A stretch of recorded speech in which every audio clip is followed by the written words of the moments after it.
الرحمن الرحیم۔ السلام علیکم۔ اس آڈیو میں ہم کتاب الشفا کو آگے کنٹینیو کریں گے۔ اس سے پہلے اگر آپ نے سبسکرائب نہیں کیا تو سبسکرائب کر لیں اور بیل آئیکن پریس کر دیں۔ تو شروع کرتے ہیں۔ فصل نمبر 23، خوف خدا، اطاعت اور شدت عبادت کا بیان۔ معلوم ہونا چاہیے کہ نبی کریم صلی اللہ تعالیٰ علیہ وآلہ وسلم کا اپنے رب سے ڈرنا، اس کے احکام کی پیروی کرنا اور کثرت سے عبادت میں مشغول رہنا اسی قدر سب سے زیادہ تھا جیسا آپ کو اللہ رب العزت نے سب سے زیادہ علم مرحمت فرمایا تھا۔ اسی لیے تو سرور کون و مکان صلی اللہ تعالیٰ علیہ وآلہ وسلم نے فرمایا ہے، جیسا کہ قاضی ایاض رحمۃ اللہ علیہ سے اپنی سند کے ساتھ ابو محمد بن عطاب رحمۃ اللہ علیہ نے حدیث بیان کی ہے۔ وہ فرماتے ہیں کہ ہم سے حدیث بیان کی ابو الحسن القابسی نے، ان سے ابو زید المروزی نے، ان سے ابو عبداللہ فربری نے، ان سے محمد بن اسماعیل بخاری نے، ان سے یحییٰ بن بکر نے، انہوں نے لیث بن عقیل سے، انہوں نے ابن شہاب سے، انہوں نے سعید بن المسیب سے اور انہوں نے حضرت ابو ہریرہ رضی اللہ تعالیٰ عنہ سے روایت کی ہے۔ وہ فرماتے ہیں کہ رسول اللہ صلی اللہ تعالیٰ علیہ وآلہ وسلم نے فرمایا، جو کچھ میں جانتا ہوں اگر تم جانتے تو یقیناً کم ہنستے اور زیادہ روتے۔ اور ہماری روایت میں، جسے امام ابو عیسیٰ ترمذی رحمۃ اللہ علیہ المتوفی 279 ہجری نے نقل کیا اور جس کا رفع حضرت ابو ذر رضی اللہ تعالیٰ عنہ المتوفی 279 ہجری تک ثابت ہے، اتنا زیادہ ہے کہ بے شک میں وہ کچھ دیکھتا ہوں جو تم نہیں دیکھتے اور وہ کچھ سنتا ہوں جو تم نہیں سنتے۔ آسمان چڑچڑاتے ہیں کیونکہ ان پر 4 انگشت جگہ بھی ایسی نہیں ہے جہاں کسی فرشتے نے اللہ تعالیٰ کے لیے اپنی پیشانی سجدے میں رکھی ہوئی نہ ہو۔ خدا کی قسم جو کچھ میں جانتا ہوں اگر تم بھی جانتے تو یقیناً تم بہت کم ہنستے اور بہت زیادہ روتے اور فرش زمین پر اپنی بیویوں سے لطف اندوز ہونا چھوڑ دیتے اور باری تعالیٰ کی بارگاہ میں گریہ وزاری کرتے ہوئے ضرور جنگلوں کی طرف نکل جاتے۔ کاش میں درخت ہوتا جو کاٹ دیا جاتا۔ قاضی ایاض رحمۃ اللہ علیہ فرماتے ہیں کہ الفاظ لود، اس کی زیر زبر آگے پیچھے ہے پہلے ورڈ کی، حضرت ابو ذر رضی اللہ تعالیٰ عنہ والی روایت میں ہیں۔ حضرت مغیرہ بن شعبہ رضی اللہ تعالیٰ عنہ سے روایت ہے کہ سرور کون و مکان صلی اللہ تعالیٰ علیہ وآلہ وسلم اس کثرت سے نماز پڑھا کرتے کہ آپ کے قدم مبارک پر ورم آ جاتا تھا۔ جب بارگاہ رسالت میں یہ گزارش پیش کی گئی کہ یا رسول اللہ، آپ اتنی تکلیف کیوں اٹھاتے ہیں جبکہ اللہ تعالیٰ نے آپ کی اگلی پچھلی لغزشیں معاف فرما دیں، یا آپ کے سبب تو اگلوں اور پچھلوں کی لغزشیں بھی معاف فرما دی گئیں، تو اس معلم کائنات نے جواب دیا، کیا میں شکر گزار بندہ نہ بنوں؟ ام المومنین حضرت عائشہ صدیقہ رضی اللہ تعالیٰ عنہا سے نے فرمایا ہے کہ رسول اللہ صلی اللہ تعالیٰ علیہ وآلہ وسلم کے ہر کام میں ہمیشگی ہوتی تھی، جبکہ کوئی بھی دوسرا ایسا کرنے پر قادر نہیں ہے۔ آپ روزہ رکھتے تو یوں لگاتار رکھتے ہی چلے جاتے کہ ہمیں کبھی بھی افطار نہ کرنے کا گمان گزرتا تھا، اور جب افطار کرتے یعنی روزہ رکھنا چھوڑ دیتے تو ایسا معلوم ہونے لگتا کہ آپ کبھی روزے نہیں رکھیں گے۔ اسی کے مانند حضرت ابن عباس، حضرت ام سلمہ اور حضرت انس رضی اللہ تعالیٰ عنہم سے بھی مروی ہے، لیکن انہوں نے یہ بھی فرمایا ہے کہ اگر کوئی رسول اللہ صلی اللہ تعالیٰ علیہ وآلہ وسلم کو رات کے وقت نماز پڑھتے ہوئے دیکھنا چاہتا تو آپ نماز ہی پڑھتے ہوئے پائے جاتے، اور اگر کوئی یہ چاہتا کہ آپ کو آرام فرمانے کی حالت میں دیکھوں تو آپ کو آرام فرماتے ہوئے دیکھتا۔ حضرت عوف بن مالک رضی اللہ تعالیٰ عنہ فرماتے ہیں کہ ایک رات میں بارگاہ رسالت میں حاضر تھا کہ سرور کون و مکان صلی اللہ تعالیٰ علیہ وسلم نے مسواک کی، پھر وضو کر کے نماز میں مشغول ہو گئے۔ میں بھی آپ کے ساتھ نماز پڑھنے لگا۔ حبیب پروردگار صلی اللہ تعالیٰ علیہ وآلہ وسلم نے نماز میں سورہ بقرہ پڑھنی شروع کر دی، اور اس طرح پڑھتے تھے کہ جب کوئی ایسی آیت آتی جس میں ذکر رحمت ہوتا تو آپ رحمت کی دعا مانگتے، اور جب کوئی ایسی آیت آتی جس میں عذاب کا ذکر ہوتا تو آپ عذاب الہی سے پناہ مانگتے۔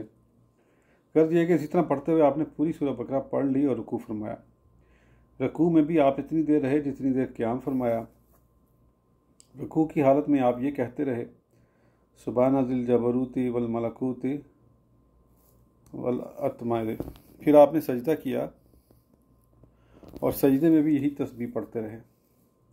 دوسری رکعت میں آپ نے اسی طرح سورہ آل عمران پڑھی، تیسری میں اس سے اگلی اور چوتھی میں اس سے اگلی۔ حضرت حذیفہ رضی اللہ تعالیٰ عنہ سے بھی اسی کے مانند مروی ہے، لیکن اس میں یہ بھی ہے کہ آپ سجدے میں بھی اتنی ہی دیر رہے جتنی دیر قیام فرمایا تھا، اور دونوں سجدوں کے درمیان بھی اتنی ہی دیر بیٹھے تھے،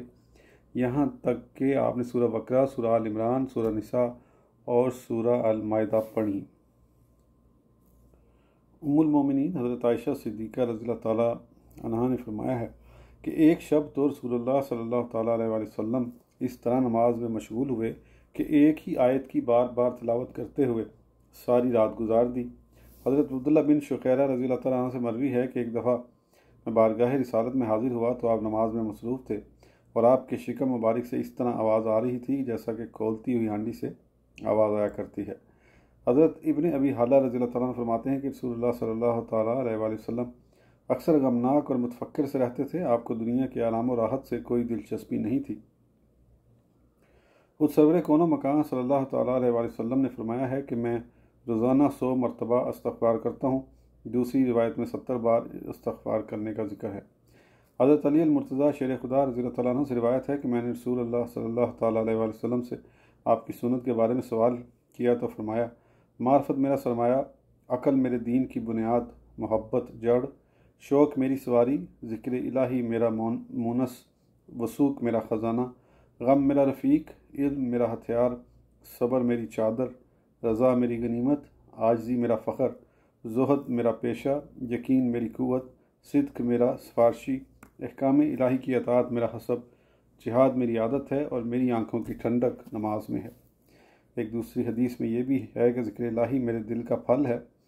اور میرا غم اپنی امت کے لیے ہے، اور میرا اشتیاق اپنے پروردگار کی جانب ہے جل جلالہ وصلی اللہ تعالیٰ علیہ وآلہ وسلم۔ فصل نمبر 24، احادیث کی روشنی میں حضور کی تواضع۔ جان لینا چاہیے اور اللہ تعالیٰ ہمیں اور تمہیں توفیق مرحمت فرمائے کہ تمام انبیاء و مرسلین صلوات اللہ تعالیٰ علیہم کی صفات ایسی ہی تھیں۔ وہ کمال خلق، حسن صورت، شرف نسب، حسن خلق اور جملہ محاسن میں ایسے ہی تھے، کیونکہ یہی صفات تو صفات کمالیہ ہیں، اور انبیاء کرام ہر کمال اور بشری اوصاف سے مالا مال ہوتے ہیں۔ انبیاء کرام صلوات اللہ علیہم کو تمام مخلوق پر فضیلت ہے، کیونکہ ان کے مرتبے سب سے اشرف اور ان کے درجے سب سے اعلیٰ و عرفہ ہیں، لیکن گروہ انبیاء میں بھی بعض کو بعض پر فضیلت ہے، جیسا کہ اللہ جل مجدہ نے فرمایا ہے، تلک رسول و فضلنا بعضهم علی بعض، یہ رسول ہیں کہ ہم نے ان میں ایک دوسرے پر افضل کیا، کہ ہم نے ان میں ایک کو دوسرے پر افضل کیا۔ دوسرے مقام پر یوں ارشاد فرمایا، وَلَقَدْ اخْتَرْنَاهُمْ عَلَى عِلْمٍ عَلَى الْعَالَمِينَ، اور بے شک ہم نے انہیں دانستہ چن لیا اس زمانے والوں سے۔ سرور کون و مکان صلی اللہ تعالیٰ علیہ وسلم نے فرمایا ہے کہ جنت میں سب سے پہلے جو جماعت داخل ہوگی وہ 14ویں رات کے چاند کی طرح خوبصورت ہوگی۔ پھر اس حدیث کے آخر میں فرمایا کہ سارے ایک ہی آدمی کی صورت پر ہوں گے، یعنی اپنے باپ حضرت آدم علیہ السلام کی صورت پر، جن کا قد آسمان میں 60 ہاتھ تھا۔ حضرت ابو ہریرہ رضی اللہ تعالیٰ عنہ والی حدیث میں ہے کہ میں نے حضرت موسیٰ علیہ السلام کو دیکھا کہ وہ کم گوشت ہیں، ان کے بال گھنگریالے ہیں اور ناک بلند، گویا وہ قبیلہ شنوع کے لوگوں میں سے ہیں۔ یہ بھی فرمایا کہ میں نے حضرت عیسیٰ علیہ السلام کو دیکھا، ان کا قد میانہ اور چہرے پر کئی تل تھے، رنگت سرخ ہے، گویا ابھی حمام سے نکلے ہیں۔ دوسری حدیث میں ہے کہ ان کی کمر تلوار کی طرح پتلی ہے۔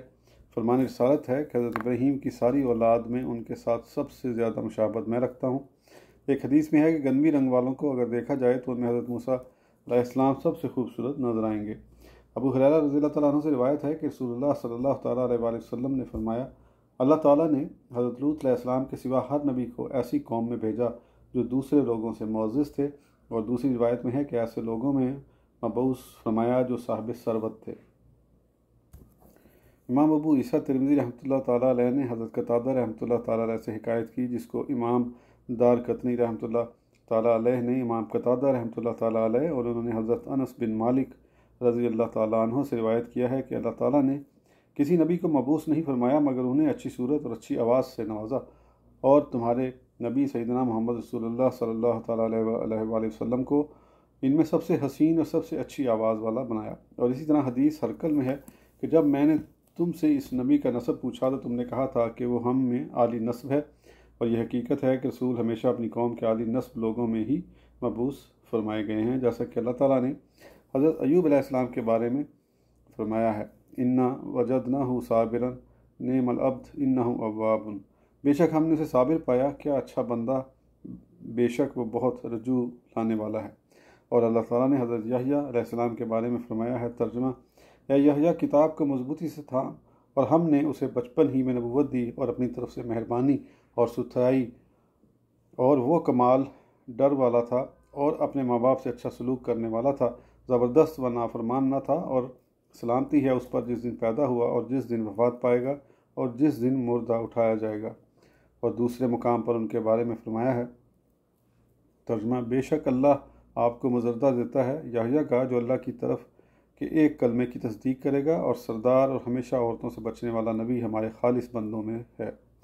اور بعض انبیاء کرام کے متعلق فرمایا، بے شک اللہ نے چن لیا آدم اور نوح اور ابراہیم کی آل اور عمران کی آل کو سارے جہاں سے، یہ ایک نسل ہے ایک دوسرے سے، اور اللہ سنتا جانتا ہے۔ حضرت نوح علیہ السلام کے بارے میں ارشاد باری تعالیٰ ہے، انہ کانا عبدا شکورا، بے شک وہ بڑا شکر گزار بندہ تھا۔ حضرت عیسیٰ علیہ السلام کے بارے میں فرمایا، بے شک اللہ تو یہ بشارت دیتا ہے اپنے پاس سے ایک کلمے کی، جس کا نام ہے مسیح عیسیٰ بیٹا مریم کا، روداد وجاہت والا ہوگا دنیا و آخرت میں، اور کرب والا، اور لوگوں سے بات کرے گا پالنے میں اور پکی عمر میں، اور خاص بندوں میں ہوگا۔ اور ان کے بارے میں یہ بھی ارشاد باری تعالیٰ ہے، بچے نے فرمایا، میں اللہ کا بندہ ہوں، اس نے مجھے کتاب دی اور مجھے غیب کی خبریں بتانے والا نبی کیا،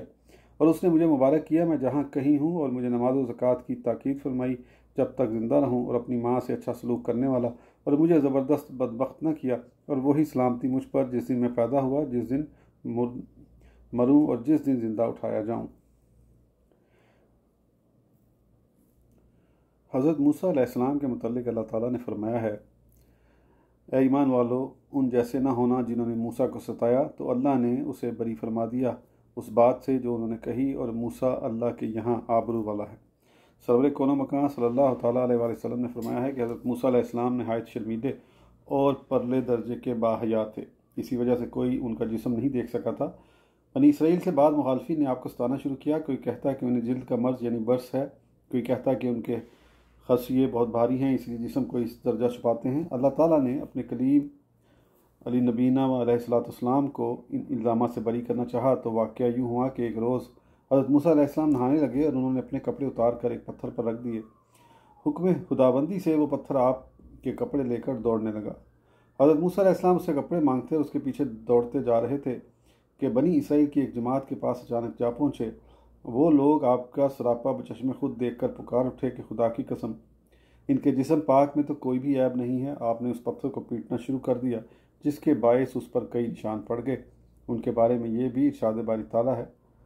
فَوَهَبَ لِي رَبِّي حُکْمًا وَجَعَلَنِی مِنَ الْمُرْسَلِینَ، تو میرے رب نے مجھے حکم عطا فرمایا اور مجھے پیغمبروں سے کیا۔ اور انبیاء کرام کی ایک جماعت کی تعریف کرتے ہوئے ان کا اعلان یوں نشر فرمایا، انی لکم رسول امین، بے شک میں تمہارے لیے اللہ کا امانت دار رسول ہوں۔ یہ اعلان حضرت نوح، حضرت ہود، حضرت صالح، حضرت لوط، حضرت شعیب اور حضرت موسیٰ علی نبینا و علیہم السلام نے فرمایا تھا۔ اور حضرت موسیٰ علیہ السلام کی تعریف میں فرمایا ہے،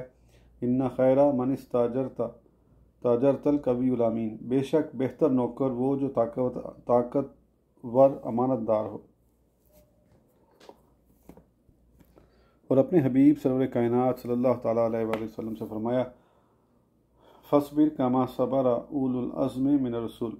تو تم صبر کرو جیسا ہمت والے رسولوں نے صبر کیا۔ اور بعض انبیاء کرام کا ذکر کرتے ہوئے فرمایا، ترجمہ، اور ہم نے انہیں حضرت ابراہیم علیہ السلام کو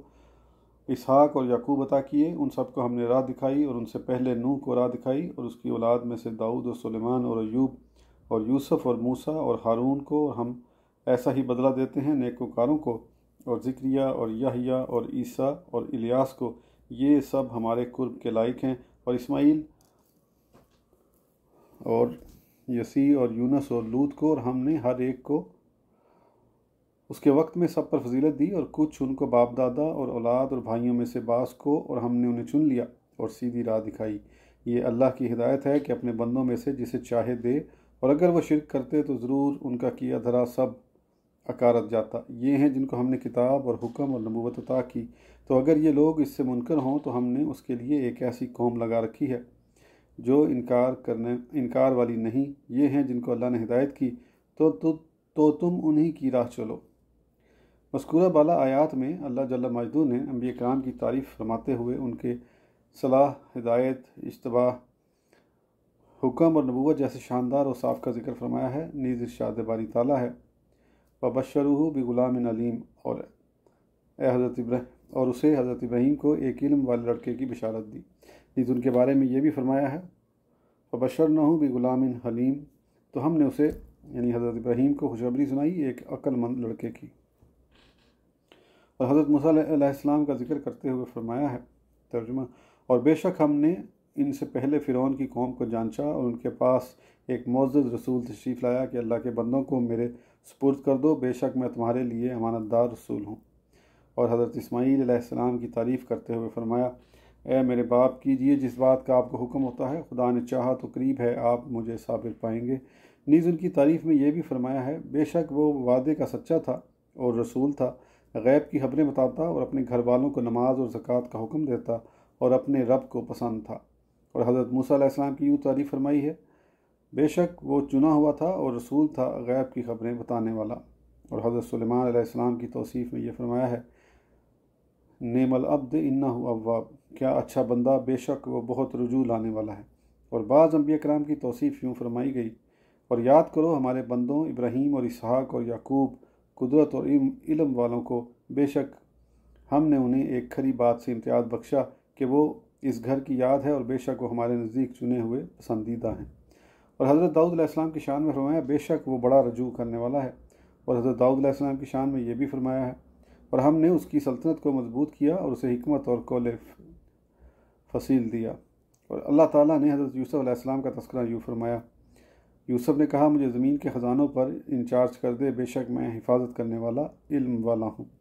حضرت موسیٰ علیہ السلام کی توصیف میں یوں ارشاد باری تعالیٰ ہے ان قریب اللہ چاہے تو تم مجھے ثابت پاؤ گے۔ اور حضرت شعیب علیہ السلام کے بارے میں فرمایا ہے قریب ہے انشاءاللہ تم مجھے نیکوں میں پاؤ گے۔ اور ان کی توصیف میں یہ بھی فرمایا ہے میں تو جہاں تک بنے سنوارنا ہی چاہتا ہوں اور میری توفیق اللہ ہی کی طرف سے ہے، میں نے اسی پر بھروسہ کیا اور اسی کی طرف رجوع ہوتا ہوں۔ اور حضرت لوط علیہ السلام کے بارے میں فرمایا ہے اور لوط کو ہم نے حکومت اور علم دیا۔ بعض انبیاء کرام کا ذکر کر کے ان کی شان یوں بیان فرمائی ہے بے شک وہ بھلے کاموں میں جلدی کرتے تھے اور ہمیں پکارتے تھے امید اور خوف سے۔ حضرت سفیان ثوری رحمۃ اللہ علیہ فرماتے ہیں کہ مذکورہ امید اور خوف کی حالت ان پر ہمیشہ طاری رہتی تھی۔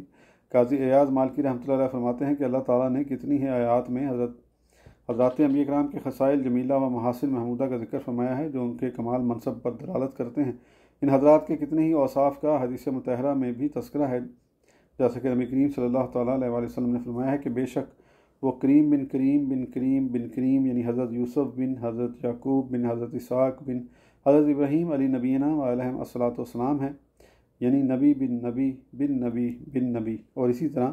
حضرت انس رضی اللہ تعالیٰ عنہ کی روایت میں ہے تنام اعینہم ولا تنام قلوبہم، یعنی انبیاء کرام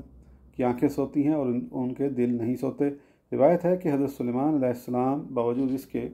کہ انہیں اتنی بڑی بادشاہی مرحمت فرمائی گئی لیکن وہ اللہ تعالیٰ سے ڈرتے ہوئے اور ازراہ توازہ آسمان کی جانب نہیں دیکھتے تھے